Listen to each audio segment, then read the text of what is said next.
మన ప్రభువును రక్షకుడైన యేసుక్రీస్తు పరిశుద్ధ కలిగిన నామంలో ఈ ఆరాధనకు కూడా వచ్చిన మీ అందరికీ నా యొక్క హృదయపూర్వకమైన వందనాలండి. అందరికీ వందనాలు.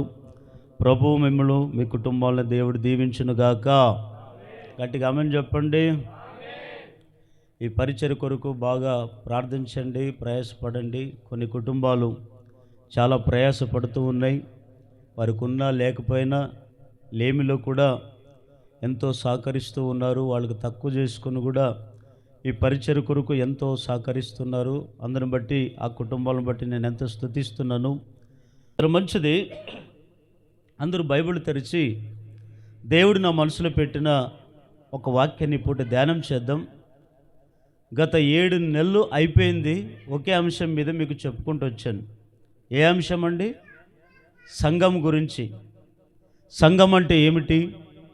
సంఘం అంటే ఎలా కట్టాలి? సంఘంలో ఎవరుండాలి? ఈ సంఘం గురించే 7 నెలలు అయిపోయింది. ఇంకా ముగింపు అవుతుందా అంటే ఇంకా అయ్యేటట్లు లేదు.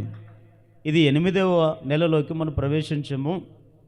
ఈ పూట కూడా ఒక విలువైన అద్భుతమైన ఒక సందేశాన్ని ఈ పూట నేను మీకు అందిస్తాను. అందరూ శ్రద్ధగా ఆలకించండి. వాక్యం చెప్పేటప్పుడు ఎవరు మాట్లాడకూడదు, అల్లరి చేయకూడదు, నిశ్శబ్దంగా ఉండి వినండి. చదవండి. పరిశుద్ధ గ్రంథముల నుండి అపోస్తల కార్యం 20వ అధ్యాయము 7వ వచనాన్ని చదవండి ఎవరైనా గట్టిగా. ఆదివారమున మేము రొట్టె విరుచుటకు కూడినప్పుడు. చాలు, అందరు వినండి గట్టిగా. హల్లెలూయా చెప్పండి. మరొకసారి చెప్పండి గట్టిగా. ఈరోజు అంశం పేరు ఏమిటంటే ఆదివారము అంటే ఏమిటి? చెప్పండి, మీరు చెప్పండి. చెప్పండి, గట్టిగా చెప్పండి. ఏమిటి మరి? అదే చెప్పుదాం. ఆదివారం అంటే కొంతమందికి ఆదివారం అంటే ఏమో ఆదివారమే అంటారేమో. ఇంకొంతమంది ఆదివారమా ఏమిటన్నా అంటే ఆదివారమా, ఈరోజు బాగా మటన్ చికెన్ చేసుకొని తినేదాం కదా అనుకుంటారు. ఇంకొంతమంది ఆదివారం ఏమిటాయి అంటే ఇది సెలవు దినము అంటారు. ఏ దినం అనుకుంటారండి? సెలవు దినం అనుకుంటారు. కొంతమంది ఏదో ఒక నామకార్థంగా ఈ దినాలు కాలం గడుపుతూ ఉన్నాం. అయితే ఆదిమ సంఘాల్లో చాలామంది ఆదివారం అనేది ఒక శ్రేష్టమైన దినముగా ఎంచుకున్నారు. వారానికి ఎన్ని రోజులు మనకు ఉండేదండి? 7 రోజులు కదా. ఈ 7 రోజులు ఉన్నప్పుడు ఈ 7 రోజులు ఏ దినము ప్రభు దినము? చెప్పండి, ఏ దినము ప్రభు దినము? ఆదివారం. కానీ ఆ దినంలోనంట ఆదివారం వాళ్ళు కూడుకొని రొట్టె విరుస్తూ ఉన్నారు. ఆదివారం ఎక్కడ కూడుకునేవాళ్ళు అంటే సంఘాల్లో కూడుకునేవాళ్ళు. అందుకని అక్కడ మాట రాయబడి ఉంది, ఆదివారమున మేము రొట్టె విరుచుట కూడినప్పుడు అనే మాట మనం చూస్తాం. ఎందుకు ఆదివారమే ఎందుకు కూడుకోవాలి? సోమవారం ఉంది కదా, మంగళవారం ఉంది కదా, మిగిలిన దినాలు ఉన్నాయి కదా, మరి ఆ దినాల్లో మనం కూడుకోకూడదా అని మీకు డౌట్ రావచ్చు. కూడుకోవడానికి ఎప్పుడు కూడుకోవచ్చు. దేవుడు ఈ దినం వద్దని ఎక్కడ చెప్పలేదు. కానీ ఈ 7 దినాల కంటే ఆదివారము చాలా విలువైన దినం. ఎందుకు ఆదివారం మనం కూడుకోవాలి? ఈ ఆదివారం ఎందుకు మనం పాటించాలి? ఈ ఆదివారంలో ఉండే ఆశీర్వాదం ఏమిటి అని మనం ఆలోచన చేస్తే మీకు తెలీదు, నాకు కూడా ఎవరు చెప్పినోళ్ళు లేరు. దేవుణ్ణి అడిగితే కొన్ని మాటలు తెలియజేశాడు. ఆ మాటలు మీకు చెప్తున్నాను, వినండి. ఈ ఆదివారం అంటే ఏమిటంటే సెలవు దినము కాదు. అందుకే ఈ దినాల్లో ప్రభుత్వాలు, కొంతమంది నాయకులు పుకారు, అది నిజమో వాస్తవమో తెలియదు కానీ పుకారు పుడుతుంది. ఆదివారం సెలవు లేదిక, ఉద్యోగస్తులకు కూడా ఆదివారం పనిచేయాలి అని పేపర్లోన టీవీలో చెప్తుంటే విన్నాను. అది ఎంతవరకు జరుగుతుందో నాకు తెలీదు. యేసు నామములో అది తొలగిపోవునుగాక. వాడు తాత తరం కాదు ఆదివారం పనిచేయడానికి. దేవుని బిడ్డలారా, ఆదివారం అంటే ఏమిటో తెలుసా? లేవియకాండం 23వ అధ్యాయం 39వ వచనం. అయితే 7వ నెల 15వ దినమున మీరు భూమి పంటను కూర్చుకొనగా ఎన్ని దినాలు? 7 దినములు యెహోవాకు పండుగ ఆచరింపవలెను. మొదటి దినమున ఏ దినమంట? విశ్రాంతి దినము. 8వ దినము చాలు. ఇక్కడ కొద్దిగా వినండి. ఇప్పుడు ఆదివారం అంటే ఏమిటి? మిమ్మల్ని అడుగుతాను, ప్రశ్న చేస్తాను, చెప్పండి నాకు సమాధానము. ఆదివారం అంటే ఏమి? చెప్పండి, మరొకసారి చెప్పండి. ఆదివారం అంటే ఏమి? కాదు. మరి ఏ దినం అది అంటే మొదటి దినము. చెప్పండి. ఆది అంటే ఏమి? మొదట. దినము అంటే వారములలో ఒకరోజు దినం అంటే ఆదివారము. అంటే విశ్రాంతి దినం అంటే 7వ దినం ఏ లెక్క వస్తుంది? ఏది రోజు వస్తుంది? శనివారం వస్తుంది. మరి ఆదివారం ఎందుకు విశ్రాంతి దినం అంటే అక్కడ కింద ఒక మాట ఉంటుంది. ఏమిటంటే మొదటి దినము విశ్రాంతి దినము, 8వ దినము అంటే 8వ దినం ఏమొస్తుంది? మళ్ళీ చెప్పండి. వస్తుందా? ఇప్పుడు అర్థమైందా? అంటే వారానికి 7 రోజులుంటే 8వ రోజు కూడా ఎందుకు? 9వ రోజు చెప్పొచ్చు కదా, 10వ రోజు చెప్పొచ్చు కదా, 6వ రోజు చెప్పొచ్చు కదా. అంటే దేవుడు మనకు పెట్టిన ఒక్కొక్క నిబంధన.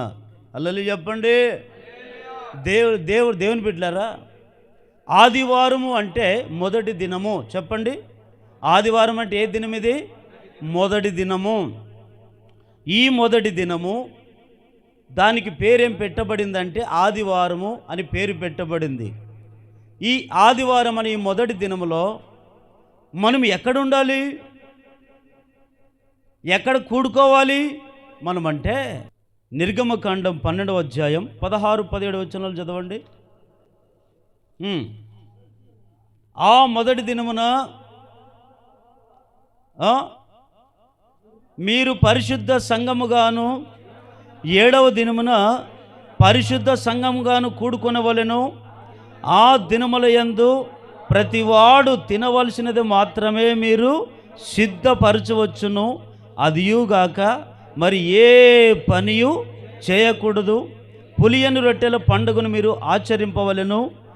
ఆ దినమందే నేను మీ సమూహములను ఐగుప్తు దేశము నుండి వెలుపలికి రప్పించితిని గనుక మీరు మీ తరములన్నిటిలో ఈ దినము, ఏ దినము? మొదటి దినము ఆచరించవలెను. ఇది మీకు నిత్యమైన కట్టడగా ఉండెను. గట్టిగా హల్లెలూయా చెప్పండి. గట్టిగా హల్లెలూయా చెప్పండి. దేవుని బిడ్డలారా, ఇది నేను చెప్తున్న మాట లేదా మనుషుడు ఏదో సాధారణమైన మనిషి చెప్తున్న మాట? సాక్షాత్తు దేవుడు మోషేకు చెప్తున్న మాట.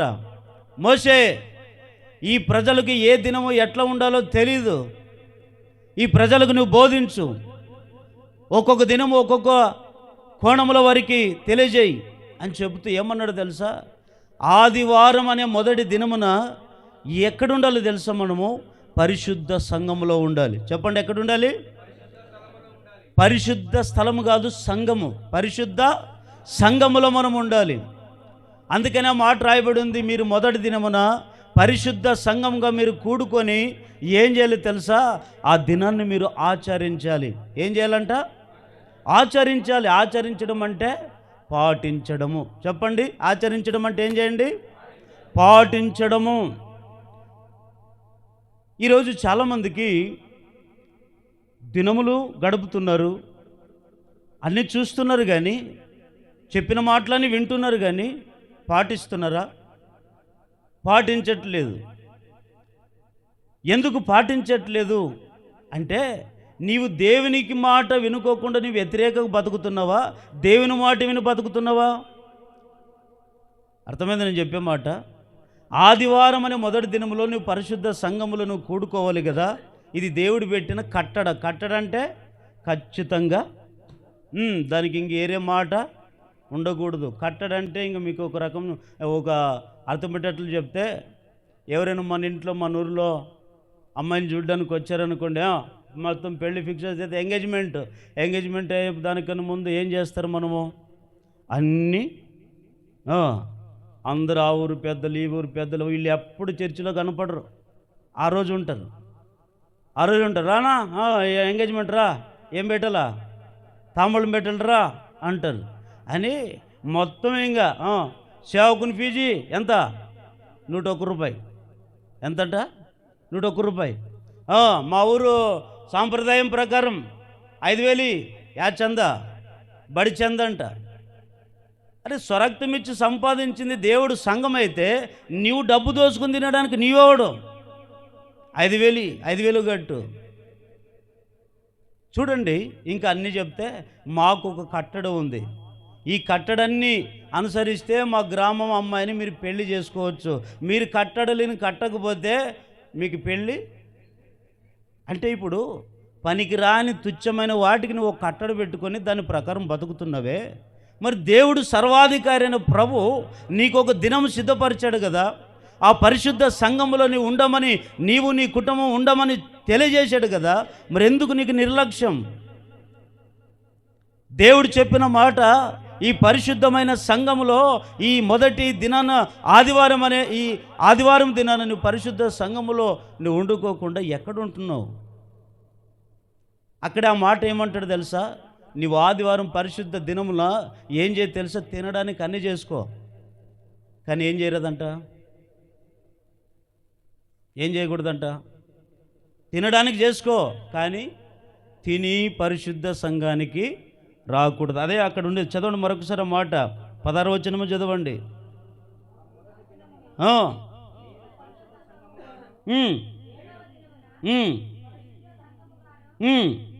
కూడుకొని వలెను ఆ దినముల యందు ప్రతివాడు ఏమంట, తినవలసింది మాత్రమే సిద్ధపరచుకోవచ్చు కానీ అదియుగాక ఏ పని అంటే నువ్వు చేసుకొని తినుకోకుండా. ఎందుకంటే మనకు ఆరాధన అంటే 1 అవుతుందో తెలీదు, 2 అవుతుందో తెలీదు కనుక నువ్వు వెళ్ళి అప్పటికి అలసిపోయి ఉంటావు కనుక, నువ్వు భోజనం చేయాలి కనుక, నీ శరీరం బలహీనమైనది కనుక చేసుకొచ్చుకో వంట, కానీ తినొద్దు.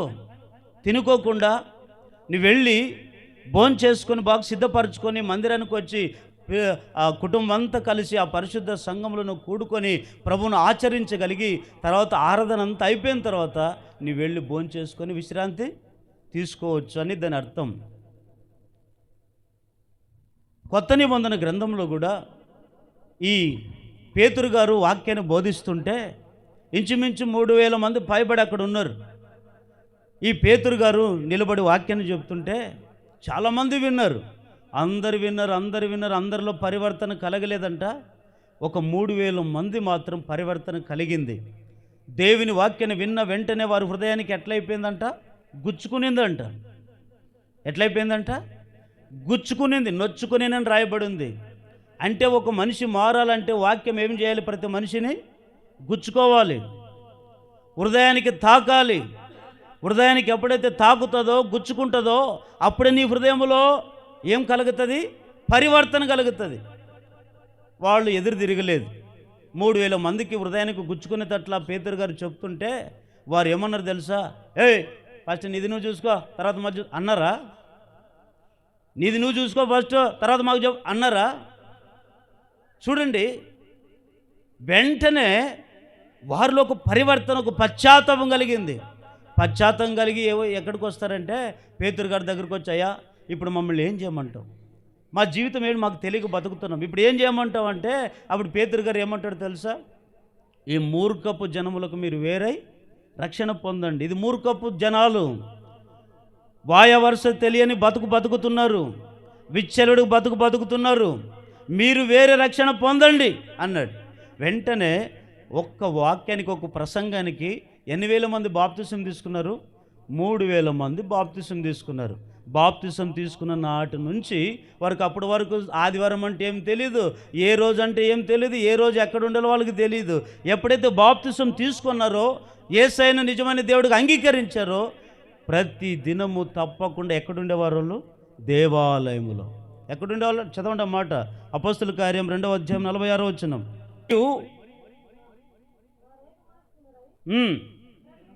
వారు ఏక మనస్కులై ప్రతి దినమున దేవాలయములు తప్పక కూడుకొనుచు, ఇంటింట రొట్టె విరుచుచు, దేవుని స్తుతించుచు, ప్రజలందరి వలన దయా పొందిన వారై ఆనందముతోనూ నిష్కపటమైన హృదయముతోనూ ఆహారము పుచ్చుకొని చుండిరి. గట్టిగా హల్లెలూయా చెప్పండి. చూడండి, వారు ఎప్పుడైతే బాప్తిసం పొందుకున్నారో, రక్షింపబడ్డారో, నిజమైన దేవుడని తెలుసుకున్నారో, ఆ రోజు నుంచి ఏమంట ప్రతి దినం ఎక్కడికి ఉంటున్నారంట? మీరు అనొచ్చు, మరి పనులు లేవు, పాటలు చేసుకోకూడదా? మరి పనులు లేవు కదా, మాకు ఉద్యోగాలు ఉన్నాయి కదా, వ్యాపారాలు ఉన్నాయి కదా, మాకు సంసారం ఉంది కదా. అందరికీ ఉన్నాయి. కానీ ప్రసంగ గ్రంథంలో ఒక మాట ఉంటుంది, ప్రతి దానికి సమయము. చెప్పండి, ప్రతి దానికి సమయము. నేను ఎవరు ఉండమంటారు? 24 గంటల సంఘంలో పని చేసుకో, మిగిలిన రోజుల్లో పని చేసుకో. సాయంత్రమో నీకు వీలైనప్పుడు వచ్చి ఒక సమయాన్ని వారు కూర్చుకునేవాళ్ళు. ఆ సమయానికి వచ్చి దేవాలయములు రోజు తప్పకుండా ఒక 2 గంటలు 3 గంటలు కూర్చొని ప్రభుని స్తుతిస్తూ ఆరాధిస్తూ ఇంటింట ఏం చేసేవాళ్ళు? వాళ్ళు రొట్టె విరిచేవాళ్ళు, ప్రభు బల్లలో చేవేసేవారు. కానీ ఈరోజు ఎట్లుందంటే మన పరిస్థితి, ఆదివారం అంటే ఏమో తెలియదు. అప్పుడప్పుడు కొంతమందిని శనివారం ఫోన్ చేసి పలకరిస్తుంటాను. అన్నా రేపు రండి, రేపు ఆదివారమా సార్ అంటుంటారు. అంటే దినాలు లేకుండా బతుకుతున్నామా? ఏ దినం ఆదివారమో, ఏ దినము సోమవారమో, ఏ దినం మంగళవారమో తెలియని జీవితం జీవిస్తున్నాం. అంటే మనుషుడు ఏ మూర్ఖంగా బతుకుతున్నాడో చూడండి. కానీ దేవుని బిడ్డలారా, ఈ మొదటి దినాన మనము ఎక్కడ కూడుకోవాలంట? పరిశుద్ధ సంఘములో మనం కూడుకొని ఏం చేయాలి? ఆ దినాన మనం అందరం ఏం చేయాలంట? ఆచరించాలి. అంటే ఆ దినం ఏం చేయాలి? పాటించాలంట. మరి పాటించకపోతే ఏం చేస్తాడు తెలుసండి? రోమీయులకు రాసిన పత్రిక 14వ అధ్యాయం 11వ వచనం చదవండి. నా తోడు ప్రతి మోకాలును నా ఎదుట వంగును, ప్రతి నాలుకయు దేవునిని స్తుతించుచు అని ప్రభు చెప్పుచున్నాడు అని వ్రాయబడి ఉన్నది గనక ఈ మాట బాగా వినండి. మనలో ప్రతి వాడును తన్ను గురించి దేవునికి లెక్క. ఇప్పుడు అందరూ నన్ను గట్టిగా హల్లెలూయా చెప్పండి. నీవు మొదటి దినముకిన ఆచరించకపోతే, మొదటి దినములో నీవు నీ కుటుంబం పరిశుద్ధ సంఘములో లేకపోతే, ఒకరోజు ఎవరికి లెక్క చెప్పాలి? దేవుడు రాసుకుంటాడు. ఇదంతా ఉత్తులే అనుకుంటారు కొంతమంది. అప్పుడు చూసుకుందాంలే. అప్పుడు చూసుకునేదే బాధపడేదానికంటే ఇప్పుడే చెప్తున్నా, దేవుని దగ్గర ఒక లెక్క ఉంది. ఆ లెక్క అడుగుతాడు. నీవు ఏ దినము, ఏ పరిశుద్ధ సంఘంగా నీకు మొదటి దినం ఇచ్చాను కదా, అది నా పరిశుద్ధ దినము. ఈ వీళ్ళున్నారు కదా, యేసు ప్రభు మరణించి 3వ రోజున ఏ దినం లేచాడు? ఏ దినం లేచాడండి? మొదటి దినం అంటే ఆదివారమే కదా, ఆదివారమే లేచారు. యేసు ప్రభు మరణించి 3వ రోజున తిరిగి లేస్తానంటే శుక్రవారం యేసు ప్రభుకు శిలువ వేశారు. శుక్రవారం మధ్యాహ్నం 3 గంటలకల్లా చచ్చిపోయాడు. వెంటనే ఆయన సమాధుల్లో పెట్టారు. శుక్రవారం రాత్రి ఉన్నాడు, శనివారము పగలంతున్నాడు, శనివారము రాత్రి అంతున్నాడు. అప్పుడు తెల్లారుజాముకంతా ఏమైపోయాడు? అహరుణమై లేచాడు. అందుకే ఈ స్త్రీలు ఆదివారం దినాన్ని యేసుప్రభు లేస్తానన్నాడు కదా, మనం అక్కడికి వెళదామని సమాధి చూడడానికి వచ్చారా లేదా? ఏ దినం వచ్చారండి? ఆదివారం. అప్పుడు ఎవరు లేస్తానన్నాడు? దేవుడు లేస్తాను, నేను సజీవుడే లేస్తానని చెప్పాడు కదా. ఆ మాట జ్ఞాపకం ఉంచుకొని వచ్చి ఆదివారం పెందలక్కడే, అక్కడ మత్తయి సువార్త 28వ అధ్యాయం తర్వాత మీరు చదువుకోండి. విశ్రాంతి గడిచిపోయిన తర్వాత ఆదివారం తెల్లవారుచుండగాని రాయబడిందా లేదా? విశ్రాంతి అంటే శనివారం గడిచిపోయింది, ఆదివారం వచ్చింది మొదటి దినాన. ఆ మొదటి దినానే ప్రభు లేచాడు. ఆ మొదటి దినాన లేచినందుకే ఇప్పుడు ప్రపంచమంతా ఏం చేశారు తెలుసా? ఇది మనకి పరిశుద్ధ దినము, ఇదే మనకి విశ్రాంతి దినం, ఇదే మనకు ప్రభు దినం. దీనికి మించిన గొప్ప ధన్యత మనకు లేదనుకొని ఏమండి, పెద్ద వాళ్ళు, గొప్ప సేవకులు వారు ఏం చేశారు తెలుసా? అధికారం దేవుడు వారికి ఇవ్వగలిగినప్పుడు వారి ఈ ఆదివారము పరిశుద్ధ దినముగా మార్చారు. విశ్రాంతి దినము వెళ్ళిపోయి ఇప్పుడు ఏ దినముగా మార్చబడిందంటే పునరుత్థాన దినం. ఏ దినం అంటే ఇది? అంటే ఇప్పుడు మొదటి దినం ఏమైపోయింది? పునరుత్థాన దినం. పునరుత్థాన దినం అంటే యేసు ప్రభువారు మరణించి తిరిగి లేచిన దినము గనక మనం అంతగా దేవునిని ఆరాధించాలి. హల్లెలూయా! గట్టిగా హల్లెలూయా చెప్పండి. ఒకసారి ఎప్పుడో ఇడే మేము ఉండే ఏరియాలోనే ఎప్పుడు చాలా రోజులు రాత్రి పుకరు పుట్టింది. పుకరు పుట్టి మేము పండుకున్నామండి. పడుకుంటే అందరూ లేచి ఆ గుడికల్లో 5 మంది చచ్చిపోయినారంట, ఈ ముగితిలో 5 మంది చచ్చిపోయినారంట, ఈ కలగట్లో 10 మంది చచ్చిపోయినారు, ఉన్నోళ్ళు ఉన్నట్లకు చచ్చిపోయినారంట అని పుకరు పుట్టారు. మా ఇంటికి వచ్చారు, వచ్చి తలుపు కొట్టారు. ఓ సార్ ఓకే అనింది ఈమె టక్కని లేచి ఏమక్క అనేది. ఈమె డోర్ తీసి అంటే ఏం లేదక్క, నువ్వు అర్జెంటుగా తాళిబొడి తీసి చేతులు పట్టుకోక్క అనిందంట. ఈమెకి తాళిబొడి తీసి చేతులు పట్టుకోక్క అంటే ఏమక్క, ఈమెకి భయం కదా, ఏమక్క అంటే ఏం లేదక్క, నువ్వు తాళిబొడి తీసుకో ఫస్ట్. తాళబడి ఈమె గొంతులను తాళబడి తీసుకొని పట్టుకునింది. ఏమక్క అంటే వీళ్ళు స్త్రీల సమాజం ఉంటారు కదా, అందరూ మాట గుమ్మిడికి వాళ్ళు చచ్చిపోయినారంట, ఈ ఇంట్లో ఇంతమంది చచ్చిపోయినారంట, ఆ ఊర్లో ఇంతమంది చచ్చిపోయినారంట, ఒకటి చచ్చిపోయింది లేదు తెల్లారితే. రాత్రి పుకారు. తర్వాత ఈమె లేచి లే సార్లు లేపమంటే ఈమె వచ్చి లే ఏమన్నా ఎట్లా పండుకున్న వాళ్ళు ఎట్లా చచ్చిపోతారంట అనింది ఈమె. నన్ను తీసుకుపోతే దేవుడు తీసుకుపోతాడు నుంచి దేవుడు వనకా నువ్వా అన్నాను. పోతున్న తర్వాత అడిగితే ఏమి లేదంటే ఇదంతా పొగరు, ఎవరిదో సినిమా హీరోది బర్త్డే అంట, అందరూ లేపినారంటారు. అంటే ఒక మనిషి పనికిరాని వాటి మూఢ నమ్మకాల కొరకు నీవంత ఆచారాలు ఆచరిస్తావు, అన్ని నువ్వు జాగ్రత్తగా పాటిస్తావు. ఇది పరిశుద్ధ దినం, ఇది మొదటి దినం, ఇది పునరుత్థాన దినం. ఇది నువ్వెంత మెలకు కలిగి ఉండాలి.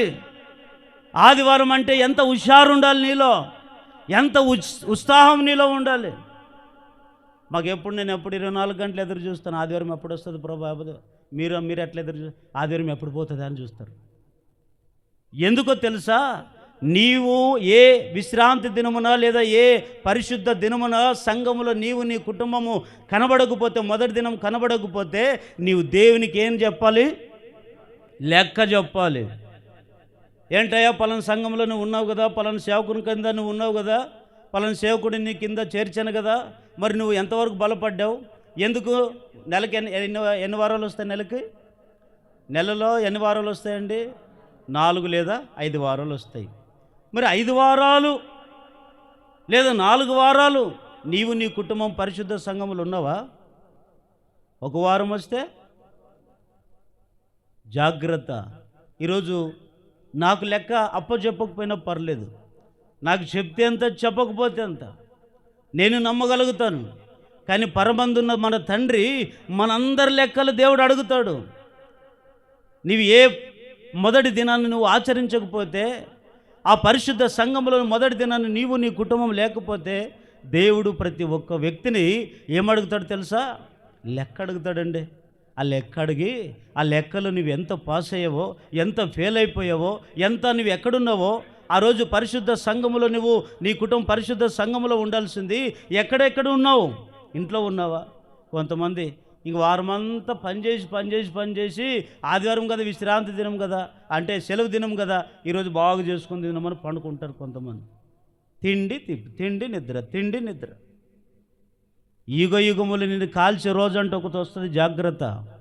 ఈరోజు నీ శరీరాన్ని నువ్వు నలగొట్టుకోకపోతే, దేవుని దినాన్ని నువ్వు నిర్లక్ష్యం చేస్తే, దేవుడు నిన్ను లెక్క అడిగేదే కాదు, ఒకరోజు నిత్య నరకానికి వెళ్ళక తప్పదు.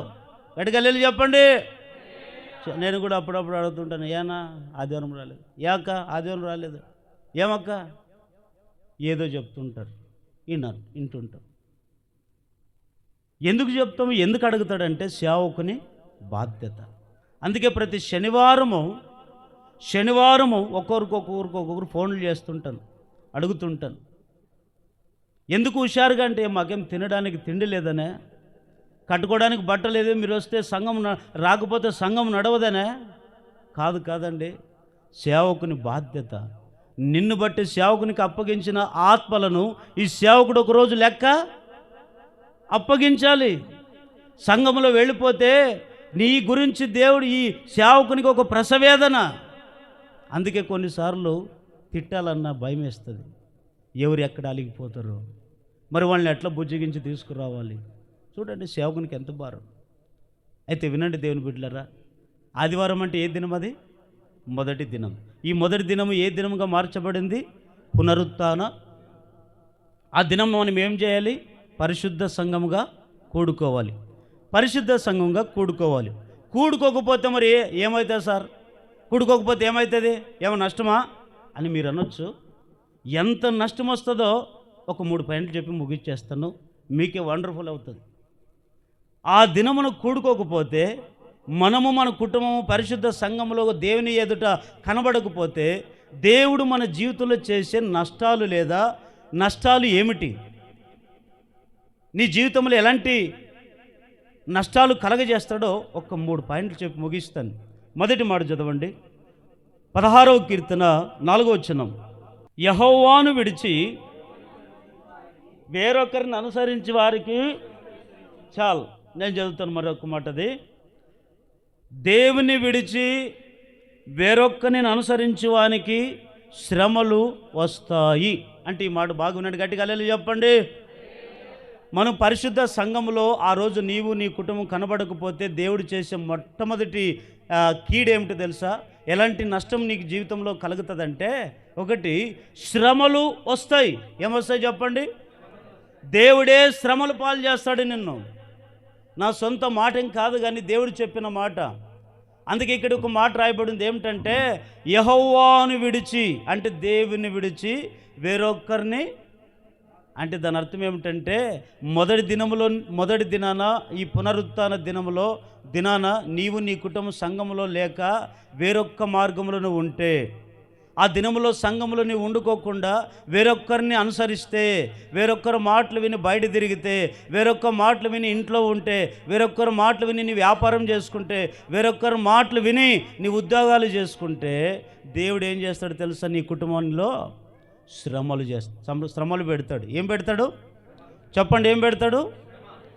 ప్రకటన గ్రంథం చదవండి ఆ మాట. ప్రకటన గ్రంథం 2వ అధ్యాయం 22వ వచనం. మారుమనసు పొందుటకు నేను దానికి సమయం ఇచ్చి తిని కానీ అది తన జారత్వం విడిచిపెట్టి మారు మనసు పొందనొల్లదు. ఇదిగో నేను దానిని మంచం పట్టించి దానితో కూడా వ్యభిచరించి వారు దాని క్రియల విషయమై మారు మనసు పొందుతూనే కానీ. చూడండి ఎంత భయంకరమైన మాట కదండి. నేను బహుశ్రమలు పాలు చేస్తాను అంటాడు. ఏ సంఘానికి చెప్తున్నాడు తెలుసా? తుయతైరైన సంఘం అది. ఏ సంఘం అది? ఆ తుయతైరైన సంఘానికి హెచ్చరిక చేస్తున్న మాట. ఆ సంఘంలో మొదటి దినాన్ని ఆచరించమంటాడు. సమయం ఇచ్చాను కానీ ఆ సమయం ఇచ్చినా కూడా అది మారలేదు కనుక నేను మంచం పట్టించడమే కాదు, దానికి ఏం చేస్తాను? శ్రమలు పాలు. దానికంటే ఎవరికి? కుటుంబానికి. దానికంటే ఎవరికి? సంఘానికి. దానికంటే ఎవరికి? నీకు. దేవుని బిడ్డలారా, శ్రమల పాలు చేస్తాడంట. ఎందుకు శ్రమల పాలు చేస్తాడయ్యా అంటే, మనము మొదటి దినాన ఎక్కడ లేము? మనము పరిశుద్ధ సంఘములో మనము లేము. ఆ పరిశుద్ధ సంఘములో కూడుకోవట్లేదు కనుక దేవుడు ఏం చేస్తున్నాడో తెలుసా? ఈ వ్యక్తికి శ్రమలు పెడదాం, ఈ కుటుంబానికి శ్రమలు పెడదాం. ఈ వ్యక్తికి శ్రమల్లో పెడితే ఆ శ్రమల కొలిమిలో వారు ఇదైపోతే అప్పుడు నన్ను గురించి తెలుసుకొని అప్పుడైనా పరిశుద్ధ సంఘంలోనికి వస్తారేమో అని ఏం చేస్తాడు తెలుసా? శ్రమలు పాలు చేస్తున్నాడు. ఈరోజు మనకు కొద్దిగా శ్రమలు వస్తే ఏంటి? ఒకటి పోతే ఒక శ్రమలు వస్తాయి, ఒకటి పోతే ఒక బాధలు వస్తాయి, ఒకటి పోతే ఒక శ్రమలు వస్తాయి అని చెప్పి దేవుని సన్నిధికి రాం. ఏం చేస్తాం తెలుసా? వేరొక మార్గంలోకి వెళ్తాం. వేరొక మార్గం అంటే ఏమిటి? నీకు వచ్చిన సమస్యలను బట్టి వేరొక మార్గంలోకి చూసుకుంటాం. ఆ మార్గంలో చూసుకున్నప్పుడు దేవుడు చూస్తూ ఉంటాడు. చూడు మనుషులు సురించిన వాళ్ళు గొప్పవాళ్ళు అవుతారండి. సురించినోడు గొప్పవాడవుతాడు ఎప్పటికీ. అర్థమైందా నేను చెప్పే మాట? మనుషులు సృజింపబడిన వాడు గొప్పవాళ్ళు అవుతారా? సృష్టించిన వాడు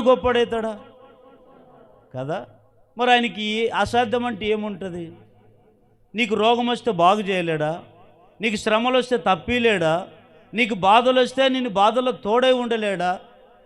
మరి ఆయన్ని విడిచి ఆయన ఆ మార్గాన్ని నువ్వు అనుసరించని నీవు వేరొక్క మార్గంలో నువ్వు ఎలా వెళుతున్నావు? అందుకే జాగ్రత్త. నీవు ఈజీ మార్గాన్ని కోరుకుంటున్నావు, కానీ మరింతగా శ్రమల పాలు దేవుడు చేస్తాడు. మరింతగా శ్రమల పాలు. ఎట్లాంటి శ్రమల పాలు అంటే లూకా సువార్త 12వ అధ్యాయం 49 నుంచి చదవండి. నేను భూమి మీద అగ్నివే వచ్చి తిని అది ఇదివరకే రగలు కొన్ని మండవలని నేను ఎంతో కోరుచున్నాను. అయితే నేను పొందవలసిన బాప్తీసం ఉన్నది, అది నెరవేరు వరకు నేను ఎంతో ఇబ్బంది పడుచున్నాను. నేను భూమి మీద సమాధానం కలగజేయ వచ్చితనని మీరు తలంచుచున్నారా? కాదు, భేదమునే కలగవచ్చితనని మీతో చెప్పుచున్నాను. ఇప్పటి నుండి ఒక ఇంట్లో 5గురికి వేరుపడి, ఇద్దరికి విరోధముగా ముగ్గురికి విరోధముగా 2 ఉందురు. తండ్రి కుమారునికిని, కుమారుడు తండ్రికిని, తల్లికి కుమార్తెకును, కుమార్తె తల్లికిని, అత్త కోడలికిని, కోడలు అత్తలకు. ఆ కుటుంబంలో ఏముంది ఇప్పుడు? విరోధం. ఎందుకు? భార్య భర్తలే కదా, ఎందుకు అన్నదమ్ములే కదా, అక్క చెల్లెండ్లే కదా, అత్త కోడలే కదా, అన్నదమ్ములే కదా, తల్లిదండ్రులు పిల్లలే కదా. మరి ఎందుకు నీకు విరోధం వచ్చింది నీ కుటుంబంలో అంటే, నీవు నీ కుటుంబం ఏ దినం ఆచరించట్లేదు? ఆదివారం అనే పరిశుద్ధ దినములో నీవు నీ కుటుంబం లేరు. అందుకే దేవుడు అంటాడు, నేను భూమి మీద సమాధానం ఇవ్వాలని వచ్చానని మీరు తలస్తున్నారా? కొంతమంది అంటారు దేవుడికి క్షమిస్తాడులే. దేవుడికి క్షమించడు. గుర్తుపెట్టుకోండి. వేరే తప్పు చేస్తే దేవా నన్ను క్షమించమని అడిగితే ఒకవేళ ఆ తప్పుని క్షమించవచ్చేమో. పరిశుద్ధ దినాన్ని ఎవరైతే నిర్లక్ష్యం చేస్తారో, మొదటి దినాన్ని ఎవరైతే నిర్లక్ష్యం చేస్తారో, కుటుంబంలో నానా రకాల శ్రమలు. అప్పటి వరకు ఆడుతూ పాడుతూ ఉంటారు. ఇంట్లో 5 మందో 10 మందో బాగా ఉంటారు. ఇంక ఇదే జీవితమే చాలు, ఇదే తిండే చాలు, ఇదే బతికే చాలు, మందిరం వద్దు, వాక్యం వద్దు, దేవుని దినం వద్దు అనేది మర్చిపోయి ఇష్టానుసారంగా బతుకుతుంటాడు.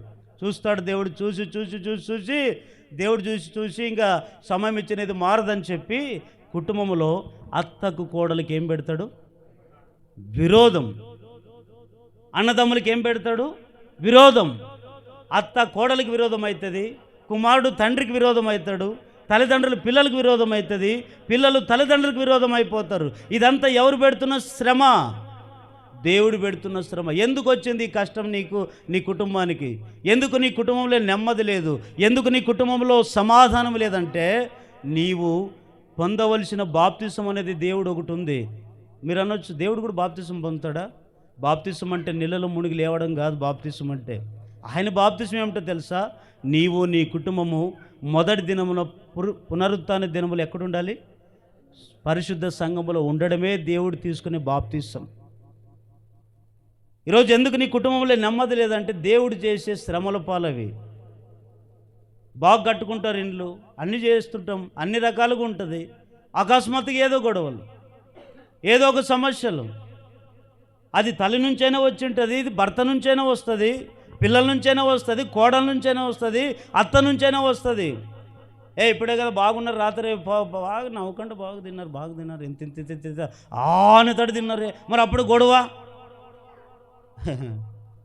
నీవు దేవునికి ఇవ్వాల్సిన సమయము ఆదివారము నీవు దేవుని సన్నిధిలో నీవు నీ కుటుంబం కనబడకపోతే దేవుడు నీ కుటుంబంలో ఏం చేస్తాడు? శ్రమల పాలు. ఆ శ్రమల పాలు వస్తే మనకు నెమ్మది ఉండదండి. ఆ శ్రమల పాలు వస్తే సమాధానం, నెమ్మది ఉండదండి. ఎప్పుడు గొడవలు ఆ ఇంట్లో, అసమాధానం. అందుకే ఆ గొడవలు, ఆ శ్రమల పాలు మనం కాకుండా ఉండాలి అంటే ఏం చేయాలి తెలుసా? మొదటి దినాన ఎక్కడ ఉండాలి మనము? పరిశుద్ధ సంఘములో మనం ఉండాలి ప్రతినిత్యం. లేదంటే దేవుడు ఒకరోజు లెక్క అడుగుతాడు. ఆ లెక్కలు నువ్వేం చెప్తావో ఆ రోజు దేవుడు అడుగుతాడు. ఆ రోజు చెప్పాలి. దేవుని బిడ్డలారా, ఒకటి పరిశుద్ధ సంఘములో మనము మన కుటుంబంలో కనబడకపోతే దేవుడు ఏం చేస్తాడు? మొదటిగా శ్రమలు పాలు చేస్తాడు. నువ్వెంతని సంపాదించుకుని నిలబడదు. కొంతమంది ఆదివారం వదిలేసి ఈరోజు 500 అంట కూలి, 800 అంట, 1000 రూపాయలు అంట. వెళుతావు, సంపాదిస్తావు, ఏం బాగుపడ్డావు? ఎంత వెనక్కి వేసుకున్నావు? ఎంత సంపాదించి కూడి పెట్టావు? ఎంత ఏం చేసావు? ఇట్లరా మనకుండే ఆలోచనలు బట్టి కొన్నిసార్లు ఇదేమవుతుందో అదేమవుతుందో, ఈరోజు పోకుంటే ఏమవుతుందో, ఆ రోజు అల్ప విశ్వాసంతో బతకొద్దు. విశ్వాసంతో బ్రతుకు. దేవుడు ఉన్నాడని నమ్మకంతో బతుకు. అందుకే కదా దేవుడు నిన్ను లోకము నుంచి పరిశుద్ధ సంఘంలో చేర్చింది.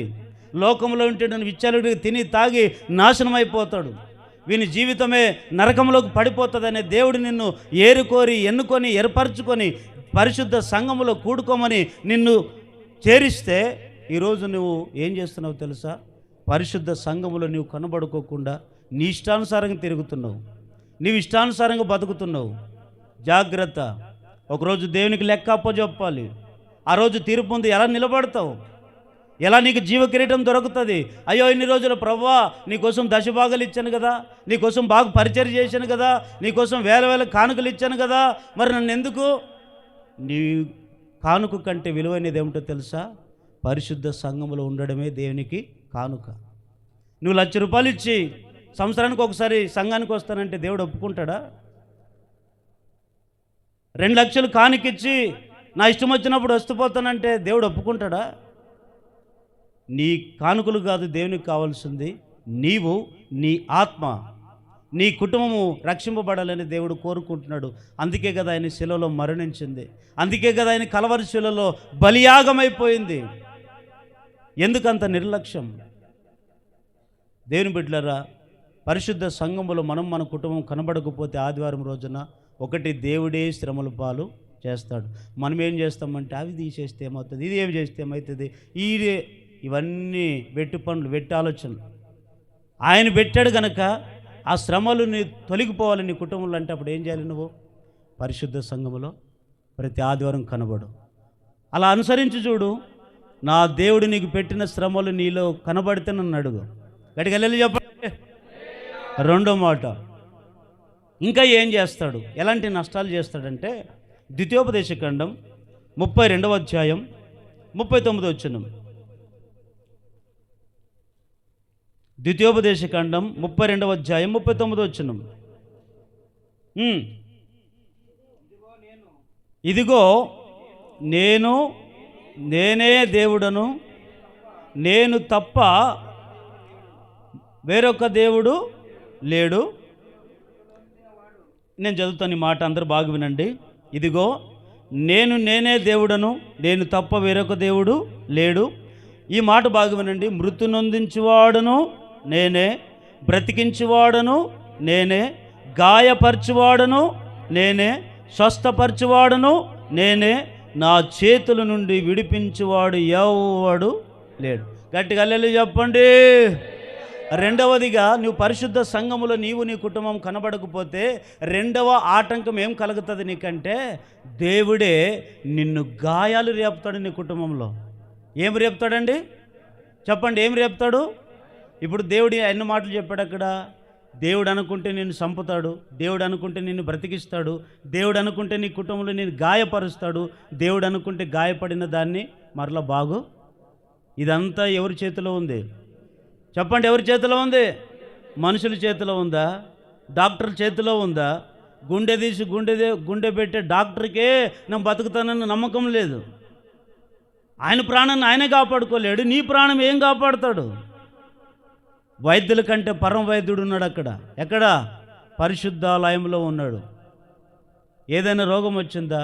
గాయపడ్డావా? రా. ఎక్కడికి? పరిశుద్ధ సంఘంలోనికి రా. పరిశుద్ధ సంఘంలోనికి రాగలిగితే ఆ పరిశుద్ధ సంఘంలో ఒక వైద్యుడు ఉన్నాడు. ఆ వైద్యుడే పరమ వైద్యుడు. ఆ వైద్యుని పేరు నజరేయుడైన యేసు. గట్టిగా ఒకసారి హల్లెలూయా చెప్పండి. ఆయనే ఉన్నాడు. ఆయన నిన్ను స్వస్థపరుస్తాడు. నీకుండాలి ఏముండాలంటే విశ్వాసం ఉండాలి. విశ్వాసం లేకపోతే నువ్వు బాగుపడలేవు. విశ్వాసం ఉండాలి.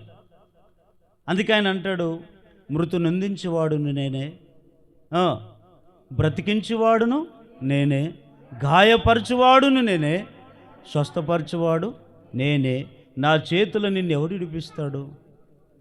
మరి ఎందుకంత నిర్లక్ష్యం చేస్తున్నావు? ఇంత దేవుడు ఇంత క్లుప్తంగా మాట్లాడుతున్నాడు కదా, ఇంత వివరంగా మనకు హెచ్చరికతో కూడుకున్న వాక్యం తెలియజేస్తున్నాడు కదా, అయినా మనకు నిర్లక్ష్యమా?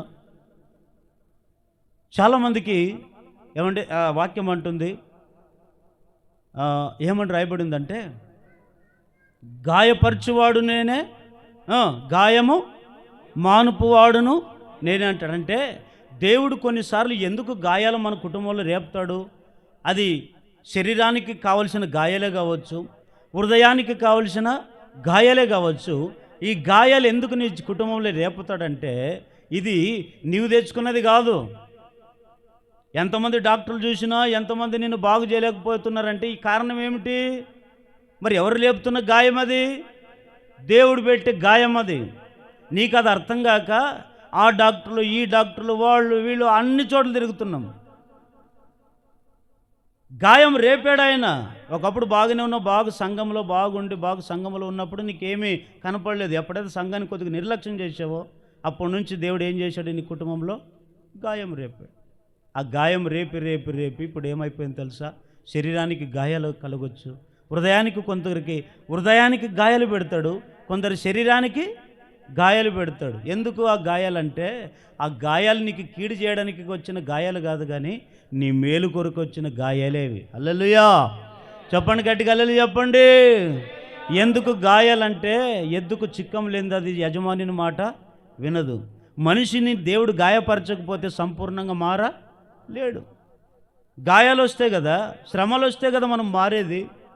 శ్రమలు రాకపోయి బాగుండి బాగా తిన్నాయినా 3 పూటలు బిర్యానీ తిను, బాగా హెచ్చగా ఫిల్టర్ నీళ్ళు తాగు, బాగా కాలు మీద కాలేసుకొని టీవీ చూడు, అవి చూడు అని పెట్టాడు అనుకో, నాకు దేవుడు లేదు, నేనే దేవుడు, నేనే రాజు మహారాజు అంటావు. అందుకే దేవుని బిడ్డలారా, గాయాలు రేపుతాడు, జాగ్రత్త.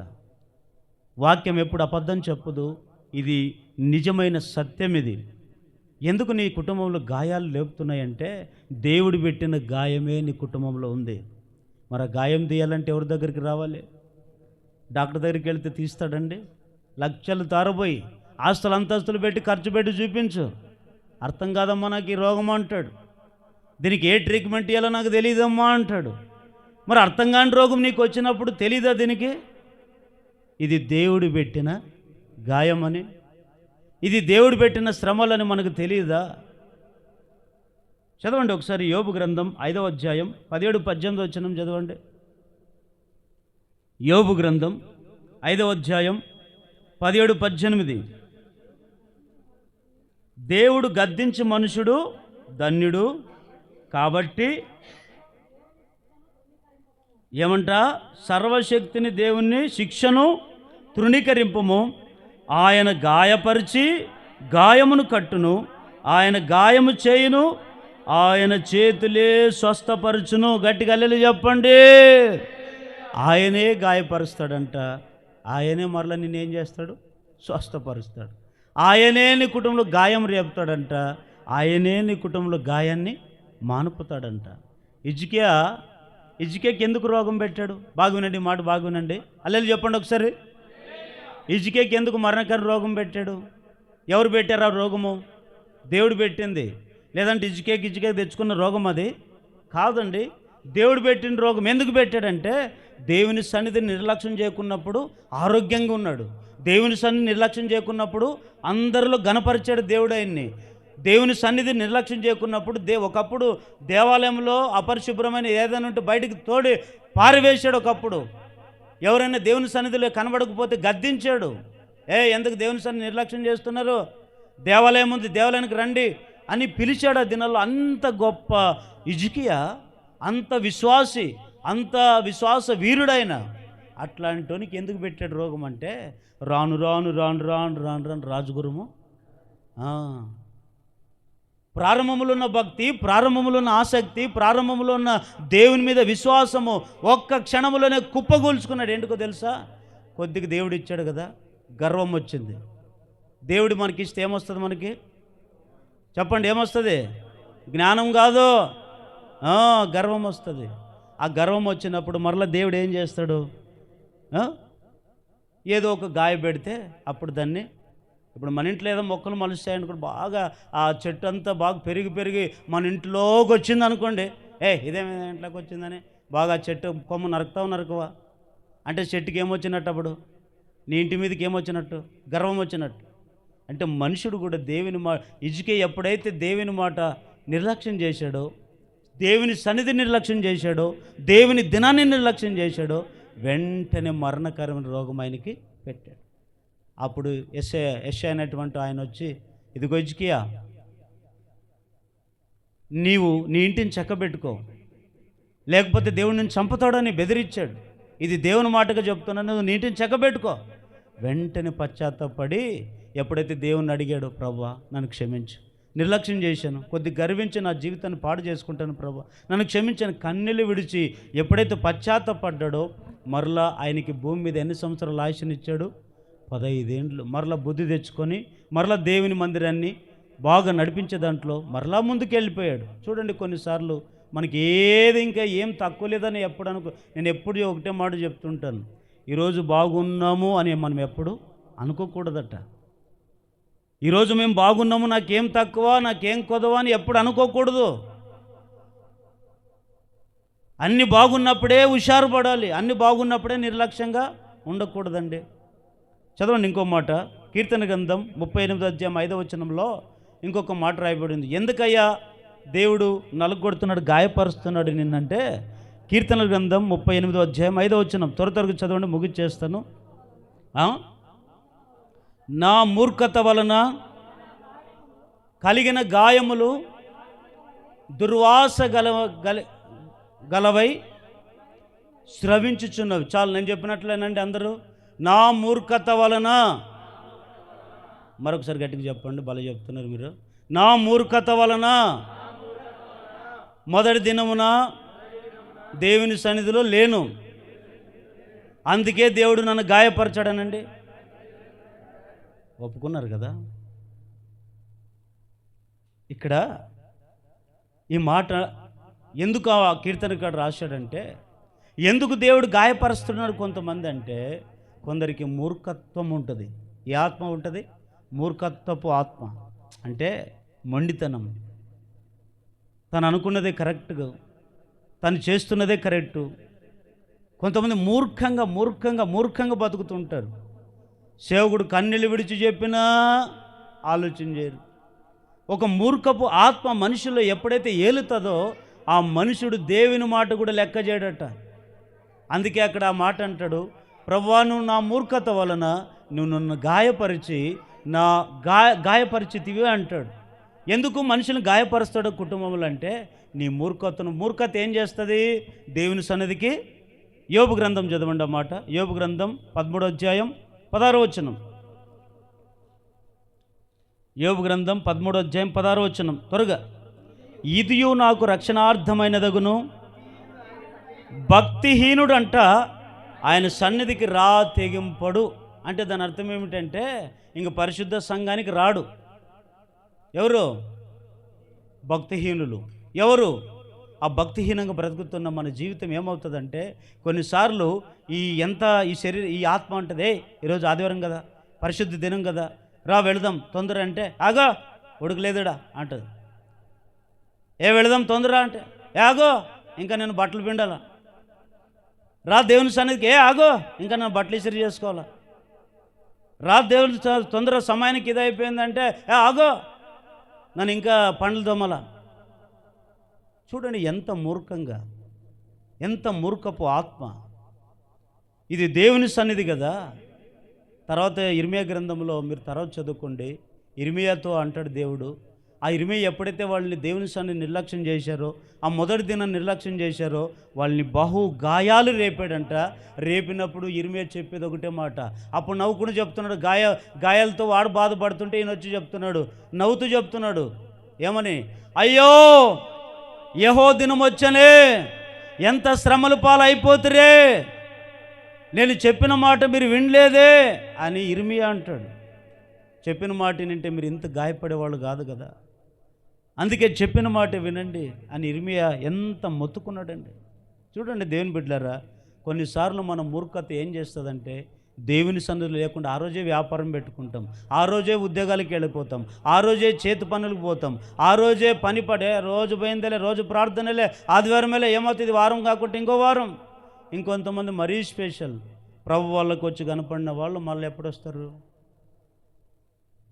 ప్రభు బలలో చేవేసినంత మాత్రం నీవు పరలోక రాజ్యం చేరలేవు. ఇదంతా ఒక మూఢనమ్మకం, ఆచార్యం అంతే. దేవుని బిడ్డలారా జాగ్రత్త ఉండండి.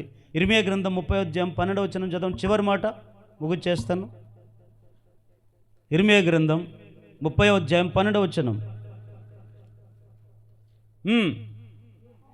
30:12 యెహోవా ఇలాగ సెలవిచ్చుచున్నాడు, నీ వ్యాధి ఘోరమైనది, నీ గాయము బాధకరమైనది, నీ పాపములు విస్తరింపగా శత్రు కొట్టినట్టు నీ గొప్ప దోషమును బట్టి నేను నీకు కఠిన శిక్ష చేసి నిన్ను గాయపరిచి ఉన్నాను.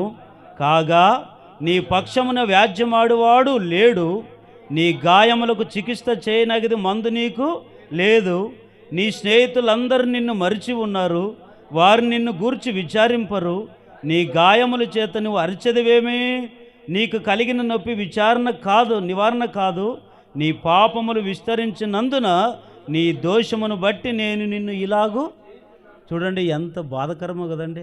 గట్టిగా హల్లెలూయా చెప్పండి. దేవుడు చెప్తున్న మాట ఏమిటో తెలుసా? నిన్ను ఎంత గాయపరిచానే. ఇదంతా ఎవరు పెట్టింది కాదు, ఎవరు పెట్టింది కాదు, నేను పెట్టింది ఇదంతా. ఎందుకు ప్రభువా నువ్వు గాయపరిచితివి నన్ను? ఎందుకు ప్రభువా నువ్వు నన్ను బాధలు పెట్టావు? ఎందుకు ప్రభువా నన్ను ఈ విధంగా నలగొట్టావు అని మనం అడిగితే, నీవు నా సన్నిధిని పరిశుద్ధ సంఘములో నీ కుటుంబము లేవు. ఆ మొదటి దినము నువ్వు కనబడట్లేదు. నా పరిశుద్ధ దినమును నువ్వు వ్యాపారాలు చేస్తున్నావు, ఇంకోటి చేస్తున్నావు. అందుకే నేను నిన్ను గాయపరిచాను. అందుకే నిన్ను ఏం చేశాను తెలుసా? మెత్తాను. అందుకే నువ్వు ఎంత డాక్టర్ దగ్గరికి వెళ్ళి చూపించుకున్నా నీకు మందు లేకుండా చేస్తాను. నీ రోగాలకి బాగుపడే మందు లేకుండా. కరోనా వచ్చిందా లేదా? ఎన్నేళ్ళు వచ్చింది? 2-3 సంవత్సరాలు వచ్చిందా? మరి 2-3 సంవత్సరాలు వస్తే అసలు కరోనా వ్యాధికి ఇంత సరైన మందు కనుక్కున్నాడని ఉన్నాడా? ఏది వ్యాక్సిన్ అంటారు, వ్యాక్సిన్ వేస్తే ఆ వ్యాక్సిన్ వేసుకున్న భయం. కరోనా వచ్చిన వాళ్ళు ఎంతమందో కానీ వచ్చిందని భయపడి గుండె పగులు చచ్చిపోయిన వాళ్ళు ఎక్కువైపోయారు. ఆఖరికి కరోనా వ్యాధికి మందు కూడా కనుక్కునే నాదులు లేడు. ఏది వ్యాక్సిన్ వేస్తే బాగవుతుందా అంటారు. బాగవుతుందా? దేవునికి అసాధ్యం అంటే ఏమీ లేదు. అందుకే దేశాన్నైనా గాయపరుస్తాడు, రాష్ట్రాన్నైనా గాయపరుస్తాడు, నీ కుటుంబాన్నైనా గాయపరుస్తాడు, సంఘాన్నైనా. దేవుడు ఎందుకు గాయపరుస్తావు ప్రభు అంటే, దేవుడు ఒకటే మాట అంటాడు, నీవు తప్పు చేసి ఒప్పుకునింటే నన్ను క్షమించేవాడినేమో. ఇంకోటి తప్పు చేసి తెలియక ప్రభువా నన్ను క్షమించిన, పాపలు క్షమించేవాడినేమో. అసలైన తప్పు ఏం చేసావు తెలుసా? మొదటి దినము నువ్వు ఆచరించడం లేదు. పరిశుద్ధ సంఘములు నువ్వు లేవు గనుక ఆ రోజు నువ్వు ఉద్యోగాలు పెట్టుకున్నావు, వ్యాపారాలు పెట్టుకున్నావు, ఇంకా సమస్తం పెట్టుకున్నావు, ఆ రోజు చేసావు కనుక. అందుకే నేను నీ కుటుంబాన్ని గాయం రేపువాడు నేనే, గాయం కట్టువాడు. అక్కడ 17వ వచనం చదవండి, అదొక్క మాట. వారు ఎవరునూ లక్ష్య పెట్టని సియోనునియు వెలివేయబడినదనియు నీకు పేరు పెట్టుచున్నారు. అయితే నేను నీకు ఆరోగ్యము కలగజేసేదను, నీ గాయములు మానుపెదను. కొట్టండి గట్టిగా, చప్పట్లు గట్టిగా. హల్లెలూయా. దేవుని బిడ్డలారా, ఎప్పుడు గాయాలు మానుపుతాడు తెలుసా? ఎప్పుడు గాయాలు మానుపుతాడు చెప్పండి? పరిశుద్ధ మొదటి దినాన. ఏ దినం ఆచరించాలి నువ్వు? అర్థం కావట్లేదా? మొదటి దినాన పరిశుద్ధ సంఘములో నీవు నీ కుటుంబం. ఆ రోజు నీకు ₹1,00,000 ఆదాయం ఉండిని గాక, పక్కన పెట్టు. అదంతా సాతాను కలగజేసే మాయ. నేను భ్రమపరుస్తాడు. ఎందుకంటే పరిశుద్ధ సంఘములో నువ్వు ఉంటే నీ కుటుంబంలో బాగుపడేది చూడలేక సాతాను దేవునికి విరోధం కదా. దేవుని నమ్ముకున్న బిడ్డలకు మనకి కూడా విరోధమే కనుక నిన్ను ఏం చేస్తాడు? దేవుని సన్నిధికి రానియకుండా ఏదో ఒక ఆటంకం, గొడవ పెట్టడము, తిండిలో కావచ్చు, బట్టలో, ఏదో ఒక ఆటంకం పెట్టి ఆ రోజు గొడవ పడి చర్చి లేదేమో పండుక, నువ్వు ఆ మూలకు తిరిగి నీ మూలకు తిరుగుతా. దేవుని బిడ్డలు జాగ్రత్తగా ఉండండి. గాయం రేపాడు, నువ్వు గాయం మానుకోవాలంటే ఒకటే ఒక మందు. అదే మందు తెలుసా? విశ్రాంతి దినమున నువ్వు ఎక్కడ ఉండాలి? పరిశుద్ధ సంఘములో ఉండు. పశ్చాత్తాపడు, ప్రభువా క్షమించు, ఈ రోజు నుంచైనా, ఈ వారం నుంచైనా నేను నీ సన్నిధిలో ఉంటాను, నీ దినాన్ని నేను పాటిస్తాను, నీ కట్టడి నేను పాటిస్తాను, పశ్చాత్తపడి అనుసరించగలిగితే నీ గాయములన్నీ దేవుడు మాన్పునుగాక. చెప్పండి, గట్టిగా ఆమేన్ చెప్పండి. ఒకటి, దేవుని సంఘములో మనం కనబడకపోతే కలిగే నష్టం ఏమిటి? ఒకటి, శ్రమలు పాలు చేస్తాడు. రెండవది, గాయములు రేపుతాడు. చివరిగా ఒక్క రెఫరెన్స్ చదవండి. ఇదేమిటంటే, వినండి వినండి వినండి, మీకు చదివించే టైం లేదు కదా, క్లుప్తంగా చెప్పి ముగిస్తాను. ధర్మశాస్త్ర ఉపదేశకుడు వచ్చాడు, యేసుప్రభు దగ్గరికి వెళుతూ ఉంటే వచ్చి పరిగెత్తుకొని వచ్చాడంట. వచ్చి, బోధకుడా, నిత్య జీవానికి చేరాలంటే నేనేం చేయాలి? నిత్య జీవానికి వారసుగా కావాలని నేనేం చేయాలి అన్నాడు. అప్పుడు యేసుప్రభు అంటాడు, ఏదేం బాబు నువ్వు కొత్తగా అడుగుతున్నావు, ధర్మశాస్త్రంలో ఏముంది అని అంటాడు. ధర్మశాస్త్రం నాకు తెలుసు, 40 సార్లు చదివాను, 50 సార్లు చదివాను, 30 సార్లు చదివాను. చదివావు కదా, మరి ఏముంది రాయబడింది? ఏం లేదు ప్రభా, మొదటి ఆజ్ఞ. ధర్మశాస్త్రం అంటే ఏమిటి? ధర్మశాస్త్రం అంటే ఏమిటి? 10 ఆజ్ఞలు కలిపే ధర్మశాస్త్రం. ఇప్పుడు ధర్మశాస్త్రం అంతా కూడా ఏమైపోయింది తెలుసా? ఈ పరిశుద్ధ గ్రంథమే ధర్మశాస్త్రం. ఆది కాండం నుంచి మొదలుకొని ప్రకటన గ్రంథం వరకు దేవుడు ఈ 10 రకాల ఆజ్ఞల పుస్తకమే ఈ పరిశుద్ధ గ్రంథం. దీంట్లో ఏం పెట్టాడు తెలుసా? మానవుడు ఎట్లా బతకాలి, ఎట్లా బతకూడదో తెలియజేసేదే పరిశుద్ధ గ్రంథం. తెలియకపోతే బైబిల్ చదవాలి, తెలుసుకోవాలి, ఆ విధంగా నడవాలి.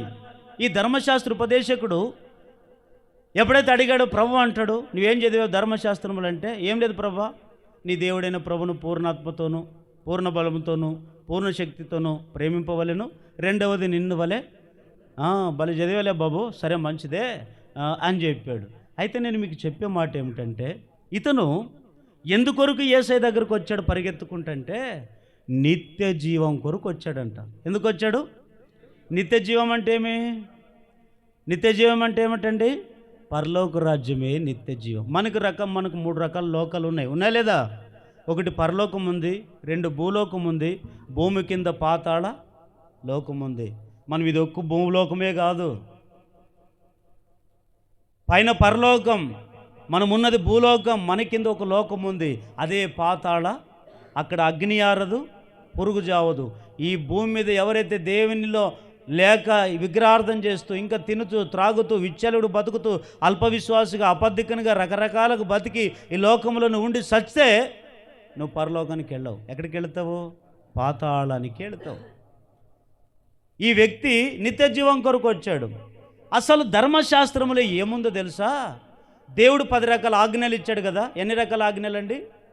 ఈ 10 రకాల ఆజ్ఞల్లో ఒక ఆజ్ఞ కూడా ఉంది. అది ఏ ఆజ్ఞ అంటే, నిర్గమకాండం 20వ అధ్యాయం, నిర్గమకాండం 20వ అధ్యాయం 7 నుంచి చదవండి. ఇది వెరీ వెరీ ఇంపార్టెంట్ మాట. 7 నుంచి, నీ దేవుడైన యెహోవా నామమున వ్యర్థముగా ఉచ్చరింపకూడదు. యెహోవా తన నామమున వ్యర్థముగా ఉచ్చరింప వానిని నిర్దోషినిగా ఎంచడు. ఈ మాట బాగా వినండి. విశ్రాంతి దినమును పరిశుద్ధముగాను ఆచరించుటకును జ్ఞాపకుంచుకొనుము. 6 దినములు నువ్వు కష్టపడి నీ పని అంతయు చేయవలెను. 7వ దినమున నీ దేవుడైన యెహోవాకు విశ్రాంతి దినము. దానిలో నీవైనను, నీ కుమారుడినైనను, నీ కుమార్తెనైనను, నీ దాసుడనైనను, నీ దాసునైనను, నీ పశువులనైనను, నీ ఇండ్లనున్న పరదేశి అయినను ఏ పని చేయకూడదు. 6 దినములలో యెహోవా ఆకాశమును, భూమి, సముద్రమును, వాటిని సమస్తమును సృజించి 7వ దినమున విశ్రమించెను. అందుచేత యెహోవా విశ్రాంతి దినమును ఆశీర్వదించి దానిని పరిశుద్ధపరిచెను. గట్టిగా హల్లెలూయా చెప్పండి. దేవుడు చెప్పిన మాట మోషేకు, మోషే, ఈ ప్రజలకు విచ్చలుడు బతుకుతున్నారు, దానికి 10 రకాల ఆజ్ఞలు ఇస్తున్నాను, ఎట్లా పడితే అట్లా బతకడానికి వీలు లేదని చెప్పు. సేవకుడుగా నువ్వు నా ప్రతినిధిగా ఉన్నావు కనుక నీకు చెప్తున్నాను, నువ్వు నా మాటగా చెప్పు. ఏం ప్రభా, 10 రకాల ఆజ్ఞల్లో ఏముందో తెలుసా? మొదటి ఆజ్ఞ, ఆయన తప్ప వేరొక దేవుని అనుసరించకూడదు. రెండవది, నిన్ను వలె నీ పొరుగువాని ప్రేమించాలి. 3వ ఆజ్ఞ, ఇంకో ఆజ్ఞలలో ఇదొక ఆజ్ఞ ఏమిటంటే విశ్రాంతి దినము పాటించాలి. ఆ విశ్రాంతి దినమే పునరుత్థాన దినము. ఆ పునరుత్థాన దినమే మొదటి దినం. అర్థమైందా మీకు ఇప్పుడు? ఈ వ్యక్తి ఎందుకు వచ్చాడు తెలుసా? నిత్య జీవం కొరకు వచ్చాడు. ప్రభువా, నిత్య జీవం వారసుడు కావాలంటే ఏం చేయాలంటే అప్పుడు ఏమన్నాడు? ధర్మశాస్త్రం అంతా నువ్వేమి అంటే, ఇప్పుడు ఆ మనిషి చదివాడు కానీ ఆజ్ఞలు పాటించే దాంట్లో లేడు. కొందరికి మాటలు ఉంటాయి కానీ పనిలో క్రియలు లేవు. కొందరికి వళవళ ఎన్నైనా మాటలు చెప్తారు కానీ చేసే పనిలో లేదు. ఇక్కడ చూడండి, అందుకే మాట అంటాడు, మీరు విశ్రాంతి దినం 6 దినాలు పని చేసుకోండి. ఇది దేవుడు చెప్పిన మాట. ఎన్ని రోజులు పని చేసుకోండి? 6 రోజులు పని చేసుకోండి. ఈ 6 రోజులు పని చేసుకొని 7వ రోజున మీరు ఏం చేయాలి? విశ్రాంతి దినం పాటించాలి. విశ్రాంతి దినం పాటిస్తే విశ్రాంతి దినం పరిశుద్ధ సంఘములో నువ్వు ఉండాలి. అదే కూడా ఎట్లుండాలి? భర్త వస్తే భార్య రాకుండా ఉండకూడదు, భార్య వస్తే భర్త రాకుండా ఉండకూడదు, తల్లిదండ్రులు వస్తే పిల్లలు రాకుండా ఉండకూడదు. ఒకరు ఆ చర్చి, ఒకరు ఈ చర్చి, ఒకరు ఈ చర్చి, ఇది కాదు దేవుడు పెట్టిన నిబంధన. ఎన్నుకో.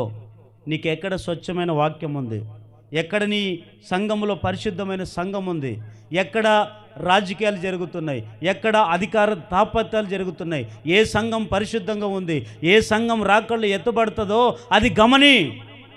అది గమనించి ఈ సంఘములో నేను ఉంటే నా జీవితం బాగుపడుతుంది, ఈ సంఘములో నేను కట్టబడితే నేను పరలోక రాజ్యంలో చేరుతాను అని మనకు ఒక గురి, గమ్యం అనేది మనకు ఉండాలి. ఈరోజు అట్లాంటిది కాదు పరిస్థితి. ఎట్లాంటిదంటే, మన ఇల్లుంది, రోజుకొక ఇంటికి పోతామా? ఇది మన ఇల్లలే, ఈడ పండుకుంటానన్నా, ఫస్ట్ మీ ఇంటికి పో అంటాడా? అన్నా కాసేపు 1 గంట అంటే మనకు ఒక సొంత ఇల్లు. ఆ ఇల్లే పరిశుద్ధ సంఘం. ఆ సంఘంలో భర్త ఉంటే భార్య, భార్య ఉంటే భర్త కాదు, కుటుంబం అంతా ఉండాలి. అందుకే ఆ మాట అంటాడు, దాసీలు ఇంకా అన్నీ ఆ రోజు అంతా పని పాటను వదిలిపెట్టుకొని ఈ పుల్ల తీసి ఆ పుల్ల వేకోకుండా పరిశుద్ధ సంఘముగా నువ్వు ఆ సంఘములో ఉండాలి. ఆ సంఘములో నువ్వు ఉంటే ఏం చేస్తాడో తెలుసా? నిన్ను నిత్య రాజ్యానికి వారసుడిగా చేస్తాడు. ఒకవేళ నువ్వు ఆ పరిశుద్ధ సంఘములో నువ్వు నిర్లక్ష్యం చేస్తూ కనబడకపోతే ఇది రాసి పెట్టుకోండి, పరలోక రాజ్యంలో చేరరు, నిత్య జీవానికి వారసులు కారు. దీన్ని ఎక్కడ రాసుకుంటారు? ఈ మాటను ఎక్కడ రాసుకుంటారు? ఆడు కాదు, అది చించేస్తే చెరిగిపోతుంది, మర్చిపోతారు. ఇక్కడ రాసుకోండి ఈ మాట. ఆదివారం మనం దేవుని సన్నిధిలో మనము మొదటి దినాన్ని పాటించకపోతే మనకేమి లేదు? నిత్య జీవము లేదు. మరి నిత్య జీవం మనకు కావాలంటే, నిత్య జీవం ఉండాలంటే నువ్వు పని పాటలన్నీ 6 రోజులు పని చేసుకో. 6 రోజులు అందుకే నీకు ఇచ్చింది. పని చేసుకో, ఉద్యోగం చేసుకో, వ్యాపారం ఏమని చేసుకో, కానీ 3 గంటలైనా ఆ రోజు పరిశుద్ధ దినములో నాకు సమయము ఇవ్వు. నన్ను ఆరాధించు, నన్ను గణపరచు. ఎందుకంటే నిన్ను సృజించాను, ఎందుకంటే నిన్ను పెంచాను, నిన్ను పోషిస్తున్నాను, నీకు అన్నీ సమకూర్చాను భూమి మీద, నీకు ఏది కొదవ చేయలేదు. ఈరోజు నన్ను మర్చిపోయి నీ వేరొక ఇష్టానుసారంగా నువ్వు బ్రతికితే, ఇష్టానుసారంగా నువ్వు జీవించగలిగితే నీకు నిత్య రాజ్యము లేదు. యోహాను సువార్త 6వ అధ్యాయం 27వ వచనం. యోహాను సువార్త 6వ అధ్యాయం 27వ వచనం. యోహాను సువార్త 6వ అధ్యాయం 27వ వచనం. ఏదంటే బాగు చదవండి గట్టిగా. క్షయమైన ఆహారం కొరకు కష్టపడుకుడి కానీ ఇప్పుడు ఏం చేయాలంటే మనం పరిశుద్ధ దినములో ఇప్పుడు మనం ఇంట్లో చేసుకొని తింటాము లేదా? ఈరోజు నిజంగా చెప్పండి, దేవుని సన్నిధిలో మనం అందరూ ఉండము, ఎంతమంది అన్ని కేజీలు ఉడికి పెట్టుకొచ్చుకున్నాము? కరెక్టా లేదా? నేను అంటాను తినొద్దు, అట్లని చెప్పే తినొద్దన్నా పాస్టరా అనేరు. మీరు తినండి, కాదనట్లేదు. ఇప్పటికే కొందరికి ఒక ట్రిప్ వేసుకొని వచ్చాం అంటే ఎంతసేపు ఉన్న ఏమి తిందుమో ఏమి త్రాగు. ఈరోజు ఆదివారం, ఈరోజు ఆదివారం, ఈరోజు మనకు రెస్ట్. కూర్చో, తేపో 2 కేజీలు మటన్, తేపో చపాతి చేయి, తేపో బిర్యానీ చేయి. తిని తిని తిని తిని తిని ఏమవుతుంది తెలుసా? నీ శరీరాన్ని ఈడు సుఖపరచుకోవచ్చు, కానీ ఒకరోజు ఉంది, నువ్వెంత ఈ శరీరాన్ని బలిపించావో, ఈ శరీరాన్ని ఎంత నలగొట్టుకోకుండా ఉన్నావో, యుగ యుగములు కాలే రోజు ఒకటి ఉంది. ఆ రోజు నీ శరీరము, నీ దేహము, నీ ఆత్మ కాలుకోకూడదు అనుకుంటే నువ్వు పరిశుద్ధి దినం ఆచరించు. లేదు నా ఇష్టానుసారము దేవుడు ఉండడు, పాతాళమైన పోతాను, నాకేం పర్లేదు అనుకుంటే అది నీ ఇష్టం.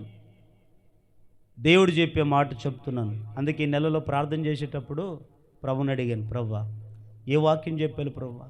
కొందరు మారుతున్నారు, కొందరు మారట్లేదు. ఎంత కన్నీళ్ళు గార్చినా ప్రజల్లో స్పందన రావట్లేదు. అంటే దేవుడు అన్నాడు, నువ్వు మర్మాలు ఏం చెప్పొద్దు, ముందు ఆదివారం ఏమిటో చెప్పు అన్నాడు. అంతే, ఆదివారం గురించి తెలియజేయి, అప్పుడు మారుతారన్నాడు. దేవుని బిడ్డలారా, ఈరోజు దేవుని సన్నిధిలో మొదటి దినాన్ని నువ్వు ఆచరించకపోతే ఎన్ని నష్టాలు వస్తాయి తెలుసా? ఒకటి, నీ కుటుంబాన్ని శ్రమల పాలు చేస్తాడు. రెండవది, నీ కుటుంబంలో నెమ్మదిగా ఉన్న కుటుంబంలో గాయాలు రేపుతాడు. మూడవది, నీవు నిత్య జీవానికి వారసుడుగా కాకుండా నువ్వు అర్హతను కోల్పోతావు. నీ బతికినంత కాలం నరకమే కానీ పరలోక రాజ్యంలో చేరలేవు. ఇది వాస్తవం. కాబట్టి ఆదివారం అంటే ఏం చెప్పండి? ఆదివారం అంటే ఏమిటి? సెలవు దినమా? కాదు. ఉద్యోగస్తులు అనుకుంటారు అది. మనకైతే, క్రైస్తవులకైతే సెలవు దినం కాదు, మొదటి దినం. ఈ మొదటి దినమే ఏమైపోయింది? పునరుత్థాన దినముగా మార్చబడింది. ఈ మొదటి పునరుత్థాన దినం మార్చబడిన మనం ఎక్కడుండాలి ఆ దినాన? ఇంట్లో కాదు, ఉద్యోగాలు చేసుకుంటూ కాదు, పని చేసుకుంటూ కాదు. ఎక్కడుండాలండి మనము? పరిశుద్ధ సంఘములో ఉండాలి, మనము మన కుటుంబం. ఆ పరిశుద్ధ సంఘములో నువ్వు ఉంటే నీవు దీంపబడతావు. నీ కొట్లలో ధాన్యం సమృద్ధిగా ఉంటుంది. నీకు రోగాలు దేవుడు రానియడు, సమస్యలు రానియడు, నిన్ను నిరంతరం కాపాడుతూ వస్తాడు. కానీ నష్టపోయేదంతా ఎక్కడ తెలుసా? ఎప్పుడైతే ఆ పరిశుద్ధ దినములో నువ్వు లేకుండా నిర్లక్ష్యం చేస్తావో నువ్వెన్ని నష్టాలు గురి చేసుకుంటావో తెలుసా? ఒకటి, నీ కుటుంబాన్ని దేవుడు శ్రమల పాలు చేస్తాడు. రెండవది, గాయాలు రేపుతాడు. మూడవది, నిత్య జీవం లేకుండా నువ్వు అర్హతను కోల్పోయి ఇంకా ఆఖరికి పాతాళమే నీకు గురిగా మారి అక్కడే యుగయుగములు కాలుతావు. జాగ్రత్త. దేవుడి వాక్యం ఎందరి హృదయంలో దేవుడు స్థిరపరచునుగాక.